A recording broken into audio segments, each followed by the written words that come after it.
Good morning to all. Happy mother's day. அனைத்து சகோதரிகளுக்கும் என்னுடைய இனிய அன்னையர் தின நல்வாழ்த்துக்கள். இந்த அன்னையர் தினத்தில் நம்ம அம்மாங்களுக்கு பிடிச்சதை வாங்கி கொடுங்க. இன்றைக்குன்ட்டு இல்லை, என்றைக்குமே அவங்க உயிரோடு இருக்கிறப்ப அவங்கள நம்ம மதிக்கணும், போற்றணும். ஏன்னா நமக்கு இந்த உலகத்தை கொடுத்தது நம்ம அண்ணன், நம்ம அம்மா தான் நம்மளை இந்த உலகத்துக்கு கொண்டு வந்தாங்க. அவங்கள நம்ம போற்றி புகழ்ந்து தான் நம்ம வச்சுக்கணும். அவங்க மனசு நோகிற மாதிரியோ கஷ்டப்படுற மாதிரியோ நம்ம நடந்துக்கிட்டோம்னா அது நம்ம குடும்பத்தை தான் பாதிக்கும். இன்றைக்கி வேணால் நம்ம பெரிய ஆளாகி நல்ல ஒரு வசதி வாய்ப்போட நல்லா வேலை பார்த்துட்டு நல்ல ஒரு படிப்பில் இருந்து ஒரு நல்ல ஒரு ஸ்டேட்டஸில் இருக்கலாம். ஆனால் அந்த அம்மா இல்லைன்னா நம்மளால் எதுவும் பண்ண முடியுமா சொல்லுங்கள்? முடியாதுல்ல. அதனால் இந்த அன்னையர் தினத்தில் அவங்கவுங்க அம்மாக்களை சந்தோஷமாக வச்சுக்கோங்க. அவங்களுக்கு பிடிச்சதை வாங்கி கொடுங்க. ஏன் முடிஞ்சால் ஒரு சேரீ எடுத்து கொடுத்து ஹாப்பி மதர்ஸ் டேன்னு விஷ் பண்ணுங்களேன். அவங்களுக்கு வர சந்தோஷம் எண்ணிலடங்காதமாக இருக்குங்க. ரொம்ப சந்தோஷப்படுவாங்க. அதே மாதிரி உயிரோடு இருக்கிறப்ப நம்ம அவங்கள போற்றி அவங்கள வணங்காமல் விட்டுவிட்டு இறந்ததுக்கப்புறம் நம்ம ஃபோட்டோங்களுக்கு படையல் போட்டு வேணுங்கிறத நம்ம வாங்கி கொடுத்து என்னங்க ஆக போகுது சொல்லுங்கள்? அதனால் சில பேர்த்துக்கு அம்மா இருந்தாலுமே அம்மாவோட அருமை தெரியாது. இப்போ நான்லாம் என்னெல்லாம் எடுத்துக்கங்க, எனக்கெல்லாம் அம்மா கிடையாது. ஆனால் நான் ரொம்ப எங்கள் அம்மாவை மிஸ் பண்ணுறேன்.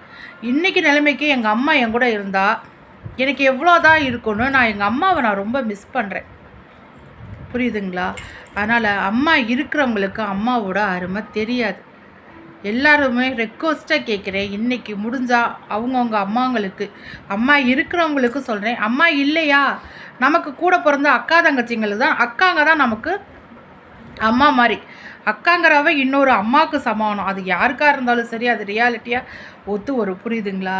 அதனால் இன்றைக்கி தாய் இருக்கிறவங்க எல்லோரும் அம்மாவுக்கு ஒரு புடவை எடுத்து கொடுத்து ஒரு ஸ்வீட், அவங்களுக்கு பிடிச்ச ஸ்வீட்டு ஏதோ ஒன்று அவங்களுக்கு பிடிச்சதை செய்யுங்க. இன்றைக்கி அவங்கள சந்தோஷமாக வச்சுக்கோங்க. நீங்கள் நல்லா இருப்பீங்க. தாய் மனசு குளிர்ந்துச்சுன்னு வச்சுக்கோங்களேன், நம்ம நல்லா இருப்போங்க. ரியலாகவே இது ரியாலிட்டியாகவே நான் சொல்கிறேன். பெற்றவங்க மனசு குளிர விடணும். அதை விட்டுட்டு பெற்றவங்கள நம்ம நோகடிச்சோன்னு வச்சுங்களேன், எந்த காலத்துலையும் நம்ம நல்லாவே இருக்க முடியாதுங்க.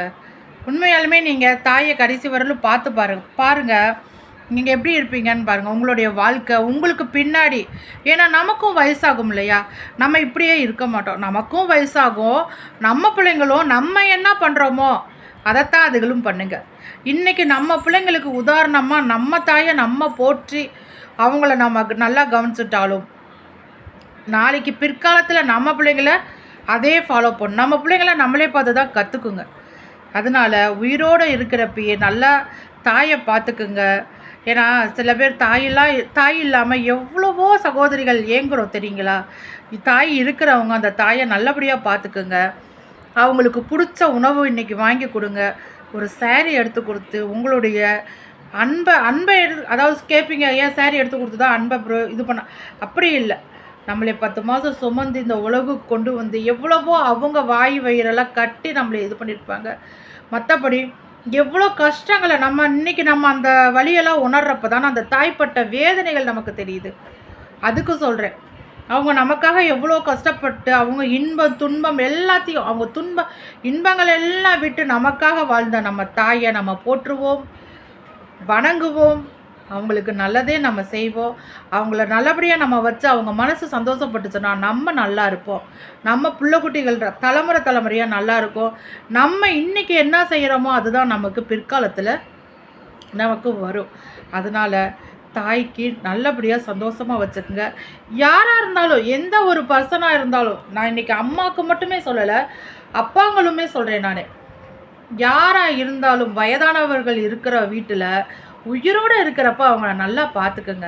செத்ததுக்கப்புறம் அவங்களுக்கு பிடிச்சத படையலை போட்டு சும்மா 2 சொட்டு கண்ணீரை விட்டு ஐயோ நீங்கள் போயிட்டீங்களே அம்மா அப்பா அத்தை மாமா நம்ம வருத்தப்பட்டு ஒன்றுமே ஆக போகிறதில்ல.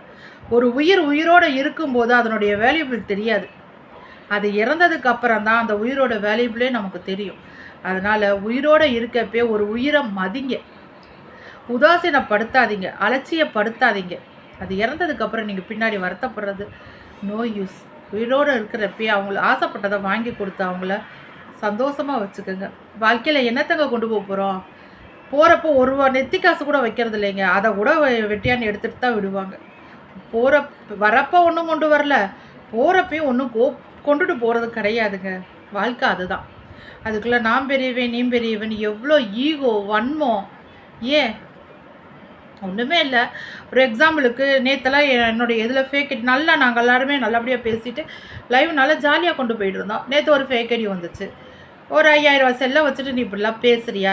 நீங்கள் ஆன்ட்டிங்க நான் ஃபேக் ஐடி கிரியேட் பண்ணிட்டு வரவங்களுக்கு ஹம்பிள் ரெக்வஸ்ட்டாக நான் கேட்குறேன். நீங்களும் ஒரு நல்ல தாய் வகுத்தில் பிறந்த பிள்ளைங்க தான், சரியா? ஒரு எல்லா லைவுக்குள்ளேயும் போய் போய் நீங்கள் இப்படி பேசுகிறனால உங்களுக்கு என்ன கிடைக்க போகுது சொல்லுங்கள்? அசிங்கமாக எங்களை இரிட்டேட் பண்ணி பேசிட்டா அதில் உங்களுக்கு சந்தோஷமா?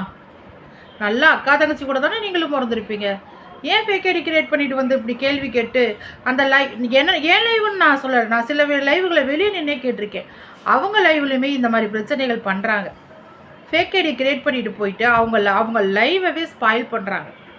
அந்த மாதிரி தயவு செஞ்சு பண்ணாதீங்க. யாராக இருந்தாலும் சரி வேண்டாம். அவங்கவுங்க லைவ் போடுறாங்கன்னா அதில் போய் உங்களால் போய் பேச முடிஞ்சா பேசுங்க, இல்லையா வெளியே நின்று பார்த்துட்டு நீங்கள் லைக்கு கூட போகணும், அவாய்ட் பண்ணிவிட்டு போயிடலாமே. ஏன் உங்களுக்கு இவ்வளோ வன்மம்?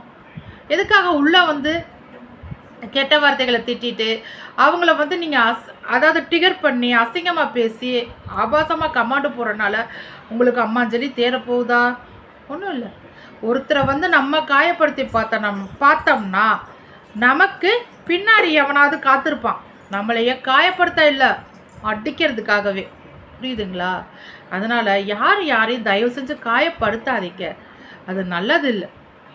நம்ம செய்கிற வினை நம்ம பிள்ளைகளை போய் பாதிக்கும். தேவையில்லாமல் ஃபேக் ஐடி கிரியேட் பண்ணிவிட்டு ஒவ்வொரு லைவ்லேயும் போய் டேமேஜ் பண்ணுற ஃபேக் ஐடி சகோதரிகளுக்கு தான் நான் சொல்கிறேன், உங்கள் வன்மத்தை விட்டுருங்க. போகிறப்போ ஒன்றுமே கொண்டு போகிறது கிடையாது. அம்மாஞ்சலிக்கு பிரயோஜனமும் உங்களுக்கு கிடையாது. லைவ் நாங்கள் போடுறோம்னா ஒரு சேனலை இது பண்ணிகிட்டு இருக்கிறோம்னா நாங்கள் பார்த்துக்குவோம், நல்லது கெட்டது நாங்கள் பார்த்துக்குவோம், ஓகேவா? நீங்கள் ஒன்றும் தேவையில்லாமல் போட்டு டிகர் பண்ணாதீங்க. ஹம்பிள் ரெக்வஸ்ட்டாக சொல்கிறேன், ஃபேக் ஐடிங்களா தயவு செஞ்சு எந்த லைவுக்குள்ளேயும் போய் பங்கம் விளைவிக்காமல் பேசாமல் இருங்க, ஓகேவா? ஹாப்பி அன்னையர் தினம். எல்லா அன்னையர்களுக்கும் சகோதரிகளுக்கும் என் இனிய அன்னையர் தின நல்வாழ்த்துக்கள். தாய்மையை போற்றுவோம், தாயை மதிப்போம். நன்றி, வணக்கம்.